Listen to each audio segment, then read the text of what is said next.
acredito em Deus acima de todas as coisas. Mas também sempre falei para vocês que Deus só resolve o impossível. Qual a função de Deus? Resolver o que é impossível. E o que é possível? É a função da sua inteligência. Então, se você não desenvolver sua inteligência, você acha que Deus vai fazer o quê? Vai fazer coisas que você poderia estar fazendo? Quer ver um exemplo? Quando Lázaro, o melhor amigo de Jesus, morre... Já passou pela história de Lázaro? Já. Quando o melhor amigo de Jesus morre, ele demora ainda 3, 4 dias para ir lá ver Lázaro morto. Quando ele chega, já está um desespero na cidade, já está enterrado. E as irmãs, que eram muito amigas de Jesus também, as irmãs de Lázaro, falam: se você tivesse chegado antes, ele não teria morrido. Mas na verdade tudo tinha um propósito, né? E ela fala: calma. E Jesus fala: calma, Lázaro há de ressuscitar. E ela fala: não, claro, vai ressuscitar no último dia, que é a promessa. Depois que todo mundo morrer, um dia Jesus vai voltar e todo mundo ressuscita junto. Ele falou: não, Lázaro só está dormindo. E ele vai na porta do túmulo, é uma pedra redonda colocada. Ele vai na porta e fala o seguinte: retirem a pedra. O que é maneiro é o seguinte, que na sequência Jesus vai dar uma ordem: Lázaro, vem para fora, o morto vai ressuscitar 4 dias depois e vai sair. Mas na hora de tirar a pedra, ele não fez um sai pedra, ou fez assim, ou simplesmente pedra, remova-se. Porque aquilo que o homem pode fazer, que faça o homem. O homem não consegue ressuscitar morto, então deixa eu. Agora, tirar a pedra vocês conseguem, então tirem a pedra. Depois que eles fizeram a parte deles, Deus fez a dele.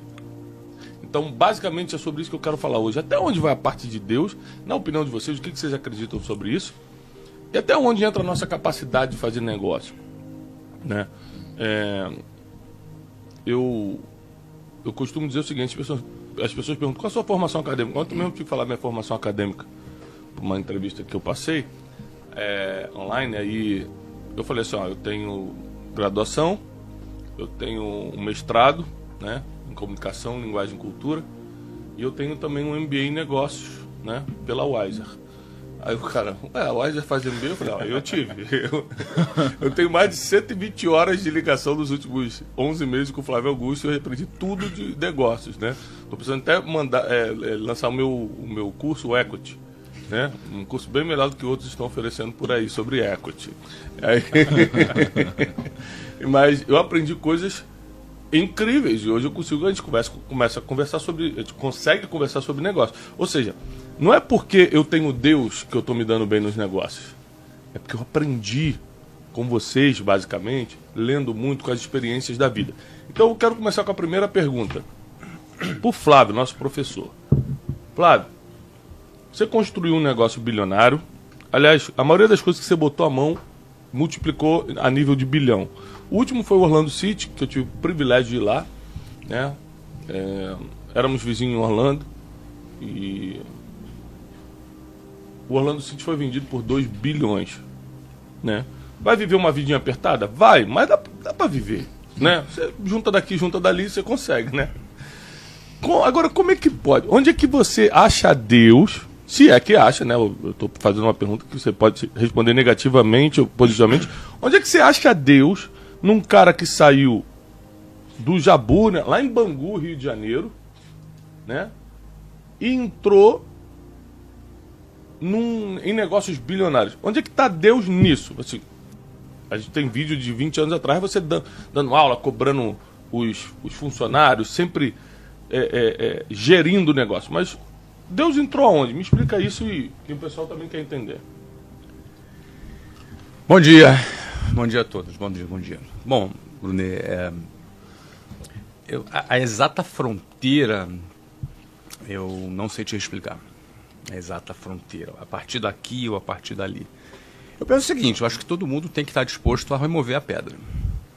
Se não existir essa disposição, se ficar as pessoas com a passividade para remover a pedra, eu estou usando a metáfora, a história que você usou de Lázaro, não é? Se o cara tiver resistência para mover a pedra, se ele não fizer a parte dele, uma coisa é fato: Deus não vai fazer aquilo que eu posso fazer, aquilo que cada um vai fazer. Ele não vai remover a pedra.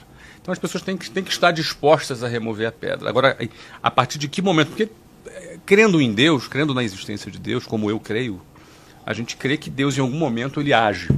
Em qual momento? Pode ser diferente de pessoa para pessoa, de situação para situação, de momento para momento. Na realidade, ele decide fazer aquilo que ele quer.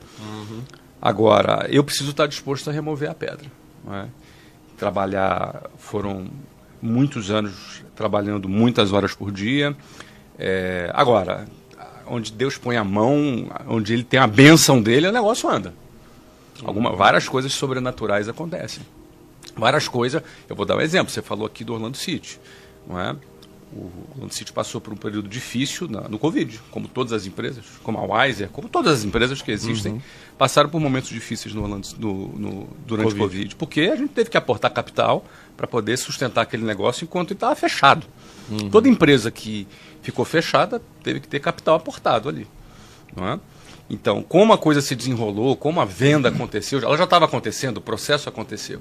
Mas ela poderia não ter acontecido também.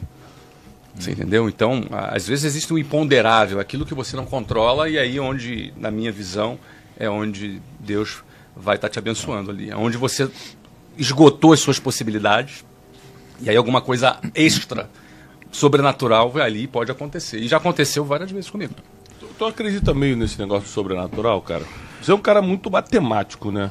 Cara, eu sou um cara muito matemático. Eu tava refletindo enquanto vocês falavam aqui e você nunca vai saber sobre os caminhos que nunca aconteceram. Então, cara, isso é muito forte porque às vezes, né, Deus ele age de uma forma que ele te tira de um caminho e você nunca nem saberia o que teria acontecido se você não tivesse ido pelo outro. Então, muitas das coisas que acontecem na nossa vida tem algum tipo de interferência e que provavelmente a gente nunca saberá qual teria sido o impacto, né, de não seguir por esse caminho. E na minha vida eu tenho refletido muito sobre destino. Eu tenho refletido muito sobre destino, né? Eu conheço um cara que fala sobre destino. Tem um cara que fala sobre destino, né? Vou indicar. E aí, o que eu comecei a refletir sobre destino, né? Porque eu acho que tem muita gente que fala que tá tudo escrito, tem gente que fala que tudo é Deus, tem gente que fala que nada é Deus, tem gente que fala que tudo depende de você e tudo mais. E eu comecei a interpretar isso da seguinte forma. O destino é como uma viagem. Pô, você vai fazer uma viagem e você tem um destino. Isso é Deus. Mas dentro desse destino existe o seu livre-arbítrio, existe o que você pode fazer para mudar o seu destino dentro das possibilidades. Existe um livre-arbítrio para que você mude isso daqui um pouquinho, mas um destino sempre existe, né? E eu acho que é difícil você entender até onde, até que ponto, de fato, Deus fez, Deus não fez, Deus mudou. Por quê?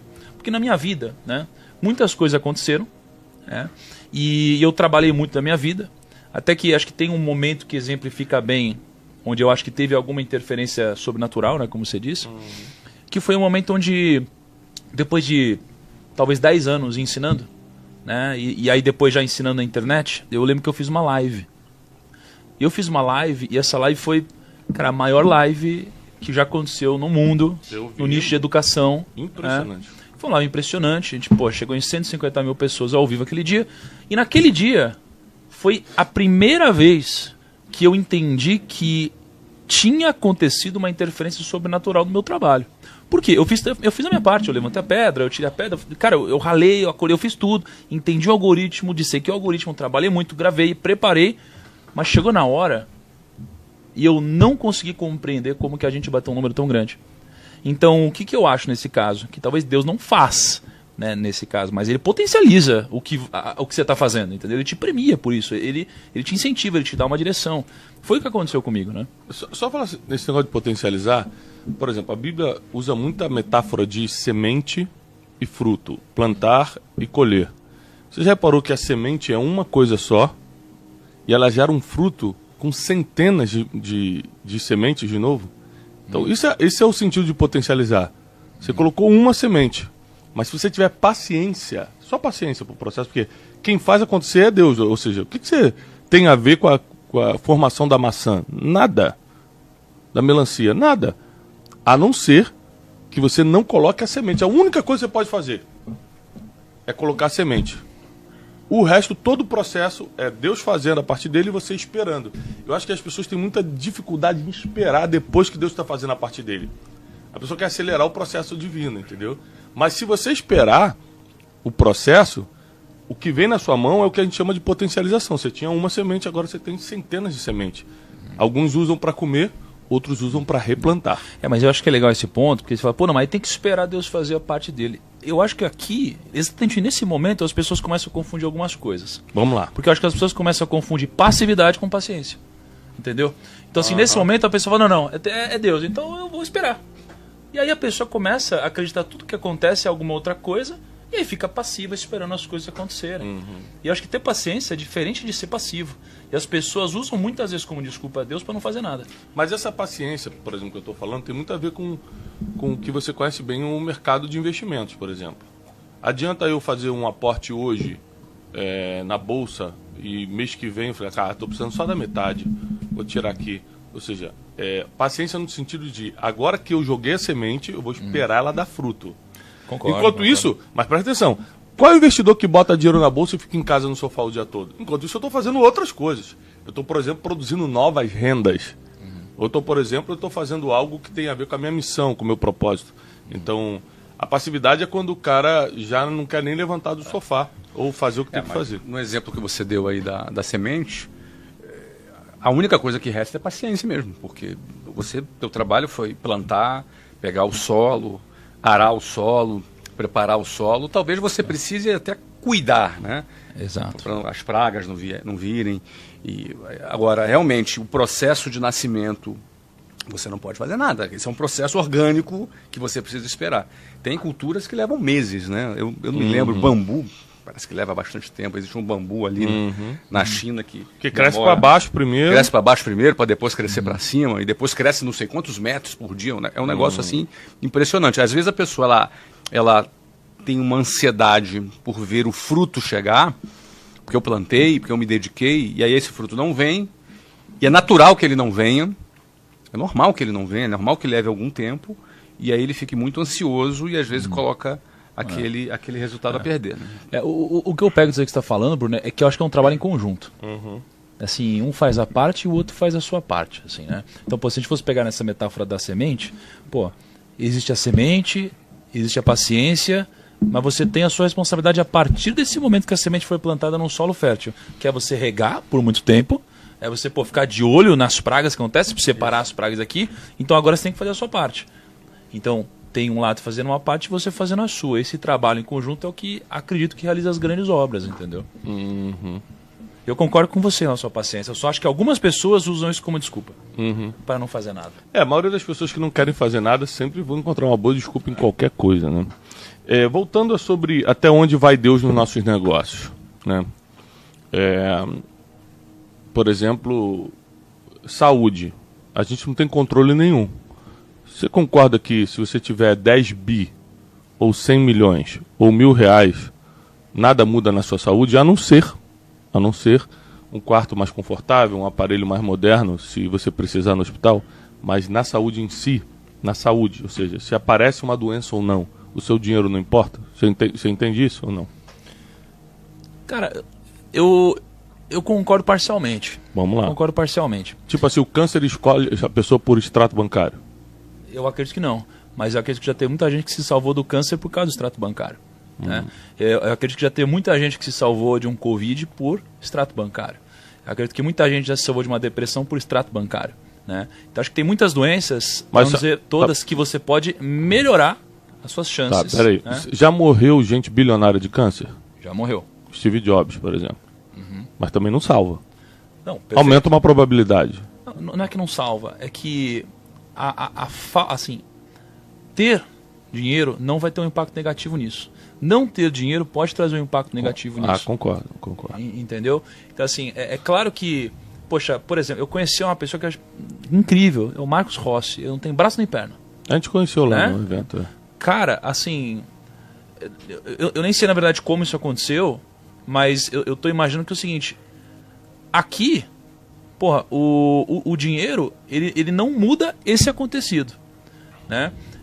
Mas ele ter dinheiro permite que ele viva essa vida melhor, entendeu? Permite que as pessoas possam ter uma vida melhor e claro que não vão realizar atos mágicos, mas vão te cuidar melhor, entendeu? Vão te dar uma cama melhor, vão te dar um médico melhor, vão te dar consultores melhores. Sem dúvida. Além da saúde... Só concluir aqui o que ele colocou. O dinheiro, sem dúvida alguma, traz facilidades, não é? Traz acesso. você pode ter acesso a algum tipo de alimentação mais interessante ou algum tipo de tratamento preventivo. Tudo isso o dinheiro traz para a gente, não é? Traz conforto também. O exemplo do Marcos Rossi, que ele certamente, ele é um autor de livros e palestrante bem sucedido e certamente para alguém que não tem as duas pernas e os dois braços, é genético, ele nasceu assim, traz mais uma possibilidade melhor para ele viver com uma qualidade de vida maior por conta dessa condição natural. Ele é um dos caras mais alegres que eu já vi. É muito interessante ver o Marcos e como ele transmite isso para as pessoas.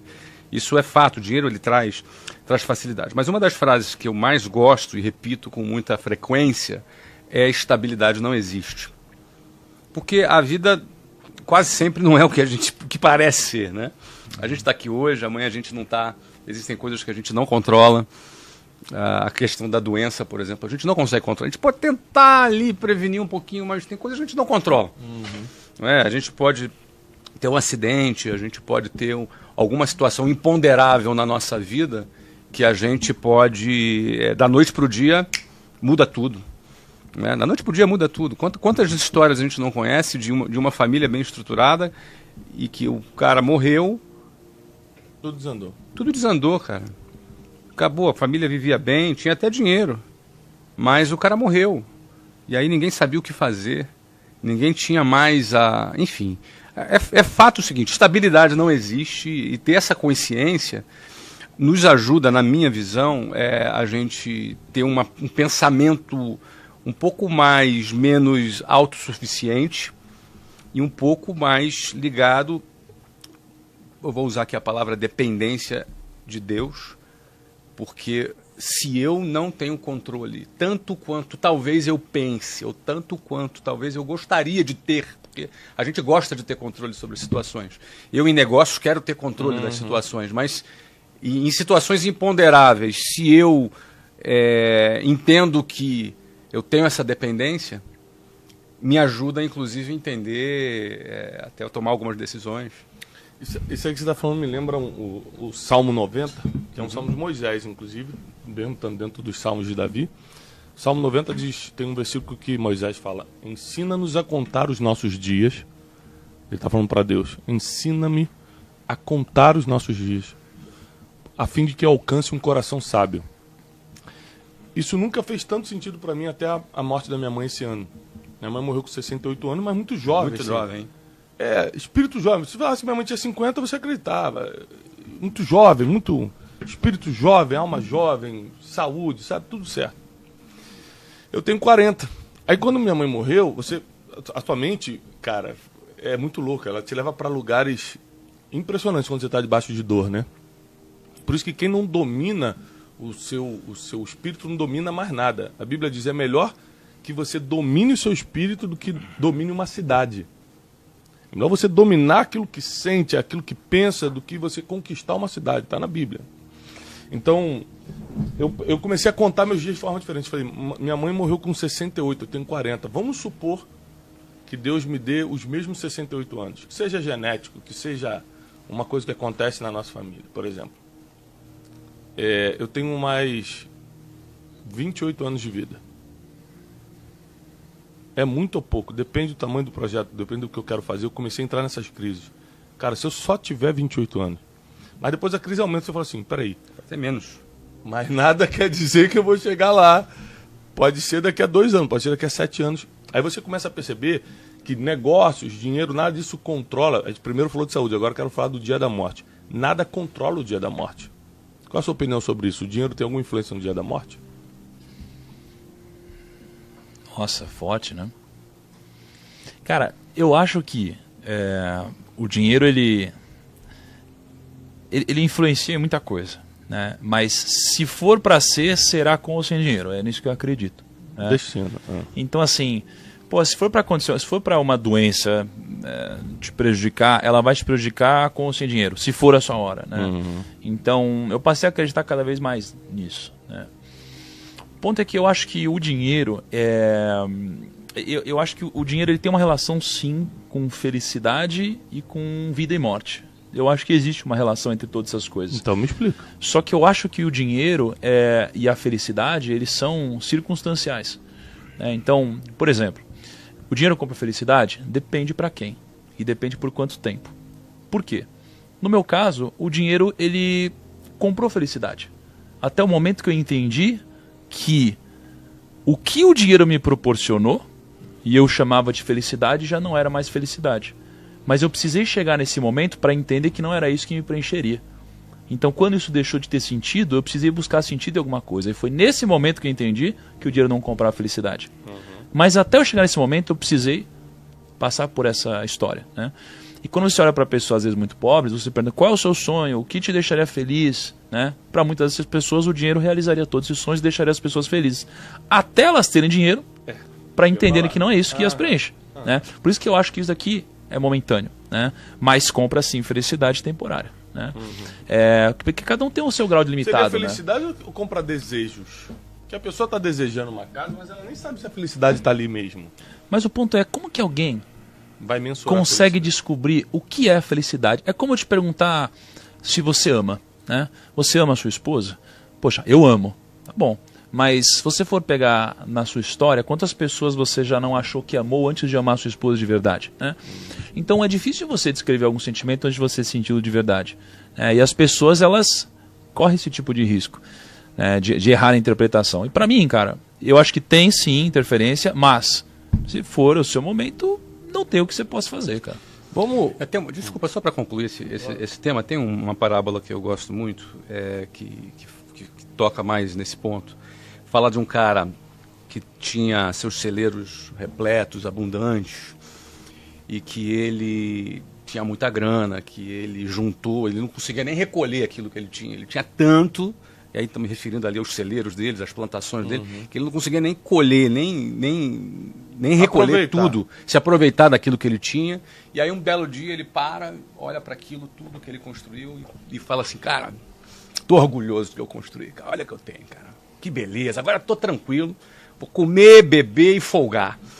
A parábola usa justamente esse ponto, né? E aí a resposta aqui foi a seguinte, mas Deus lhe disse, louco, esta noite te pedirão a tua alma e o que tens preparado para quem será. Em outras palavras, estabilidade não existe. Estabilidade não existe. A nossa hora chega, nossa hora vem, pode ser hoje, pode ser amanhã, pode ser daqui a 10 anos, a gente não sabe, nossa hora chega e o ponto é a gente confiar 100% naquilo que a gente construiu, naquilo que a gente acumulou. E olha, cara, que eu trabalhei bastante, construí bastante coisa, acumulei coisas.